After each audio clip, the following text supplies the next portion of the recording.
Bonjour, c'est un déluge de critiques qui s'est abattu dans les médias sur la réforme des rythmes scolaires mise en œuvre à la rentrée dernière.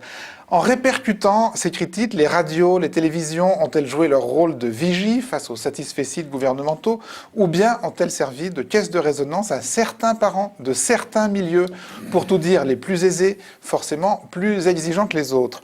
Et à ce propos, n'a-t-on pas un tout petit peu perdu de vue dans la médiatisation des derniers jours l'objectif initial de la réforme qui était de faire que les enfants travaillent essentiellement le matin, heure à laquelle ils sont plus attentifs? Pour essayer de répondre à toutes ces questions, 4 invités aujourd'hui sur le plateau. D'abord 2 journalistes. Marilyn Baumard, vous êtes spécialiste de l'éducation au Monde, plutôt favorable à la réforme si je vous ai bien lu. Marie-Estelle Pêche, spécialiste de l'éducation au Figaro, et si je vous ai bien lu, plutôt critique sur certains aspects de la réforme. Pas sur le principe. On va détailler, on aura tout le temps. Avec nous également Jacques Salvatore, vous êtes le maire socialiste d'Aubervilliers dans le 9-3. Alors pourquoi vous? Parce que votre commune Aubervilliers a été extrêmement médiatisée dans un tas de médias sur cette question des rythmes scolaires. On essaiera de savoir pourquoi. Et donc à côté de vous, un autre habitant d'Aubervilliers. Vous m'avez dit il y a une seconde avant d'entrer sur le plateau, comment s'appelaient les habitants d'Aubervilliers? J'ai déjà oublié. Les Alberti-Villariens. Donc un parent d'élève Alberti-Villarien, plutôt opposé à cette réforme, en tout cas à sa mise en œuvre. On va en discuter, mais peut-être avant tout ça, Laure, un petit rappel de ce qu'est cette réforme. Oui, souvent on ne le dit pas forcément, on ne rappelle pas dans les médias en quoi elle consiste. Alors il s'agit pour les écoliers de travailler une demi-journée de plus, en l'occurrence plutôt le mercredi matin.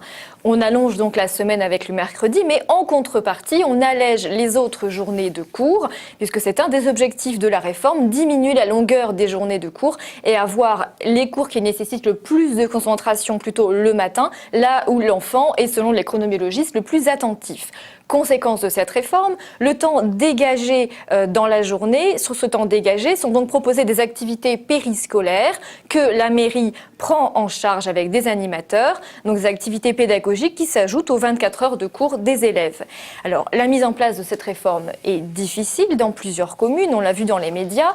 Certains médias en parlent de manière un petit peu caricaturale. Un certain Jean-Pierre Pernaut, sur TF1, fait quasiment campagne contre la réforme. On regarde un petit montage. Les suites parfois inattendues de la réforme des rythmes scolaires, dans certaines communes qui ont choisi de l'appliquer, les parents découvrent qu'on va parfois leur faire payer les nouvelles activités obligatoires à l'école. L'école publique et gratuite devient donc dans certains cas payante. De plus en plus de témoignages sur les ratés de la réforme des rythmes scolaires. De nombreux parents s'inquiètent de l'absence d'activité l'après-midi, on en parle souvent, mais plus souvent ils constatent la fatigue des enfants moins d'un mois après la rentrée. Et oui, il est aussi important que les enfants dorment. Jean-François Copé, patron de l'UMP, demandait le report de cette réforme en raison aussi de son coût. Réponse de Vincent Payon ce matin, c'est une réforme considérable, on la suit.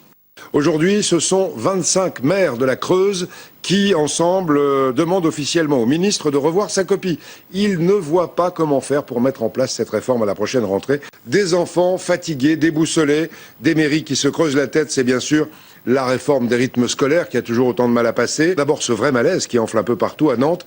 Voilà, de gros moyens mis en place dans une grande ville comme Nantes, mais dans les petits villages, c'est une autre histoire. On vous parle depuis une quinzaine de jours des pétitions de parents ou d'élus locaux dans ces communes rurales pour dire leur mécontentement. C'est d'ailleurs à la une de plusieurs journaux aujourd'hui. Le sujet essentiel de préoccupation d'énormément de parents d'élèves, de parents que vous êtes. Le ministre de l'Éducation reste inflexible sur les nouveaux rythmes scolaires. Vous le savez, Vincent Payon, vous l'avez entendu hier à 20h avec Gilles Boulot, dire que cette réforme serait faite alors que la grogne continue à enfler. Voilà, si la pédagogie c'est l'art de la répétition, il est très pédagogue. Hein. C'est une question? C'est une remarque sur laquelle vous pouvez rebondir. D'accord. Non, personne ne rebondit, très bien. On n'apprend rien sur le fond, là, Ouais. absolument rien, mais là vous avez totalement raison. Et non seulement on n'apprend rien, mais c'est quand même une enfilade d'idées reçues sur le sujet qui demandent qu'à être... On y reviendra après. Alors, c'est pas le seul à avoir rapporté comme ça les critiques des parents sur le terrain. Sur plusieurs télés, on pouvait voir des parents s'en prenant surtout, c'est ce qui a été le plus critiqué, en fait, à la mise en place de ces activités périscolaires. On regarde un petit montage. 3 semaines après la rentrée, les parents sont nombreux à dénoncer l'organisation des activités périscolaires créées par la réforme Payon. Il n'y a pas de surveillance, il y a du chahut, ils font rien. Sur 2 semaines, il est resté dans la cour de la récréation. Donc c'est pas vraiment une activité en soi. À Quimper, la réforme des rythmes scolaires a du mal à passer. Les agents communaux ont fait grève aujourd'hui. Ils se disent trop peu nombreux pour encadrer les activités périscolaires. Quant aux parents et aux élèves, ils sont tout simplement déçus. On nous avait dit qu'on allait faire quelque chose, on nous a pas fait faire, donc moi je suis pas content. Les enfants n'ont pas ce côté éveil, culture, activité originale qu'on nous avait vendue. Autre problème, il a fallu recruter vite et en grand nombre des animateurs pour assurer les activités périscolaires. Certains ont fait faux bond en dernière minute, laissant ici et là une impression d'amateurisme. Les animateurs, on ne sait pas s'ils sont diplômés ou pas pour leur confier nos enfants. On les voit venir, c'est des jeunes. Nombreux sont ceux qui voudraient retrouver la semaine des 4 jours. À leurs yeux, les activités proposées fatiguent plus les enfants qu'elles ne les aident. Scooby-Doo, dessin, perles, jeux de société, c'est ce qu'on fait à la maison. Donc je ne vois pas l'intérêt. C'est une garderie. Vous auriez préféré du soutien scolaire à la place des Scooby-Doo, c'est ça? Tout à fait. C'est ce qui manque. Au moins on récupère nos enfants à 4h30, les devoirs sont faits. Voilà. Bien, donc une tonalité des radios et des télés qui a quand même été assez critique. La tonalité du Monde l'était beaucoup moins.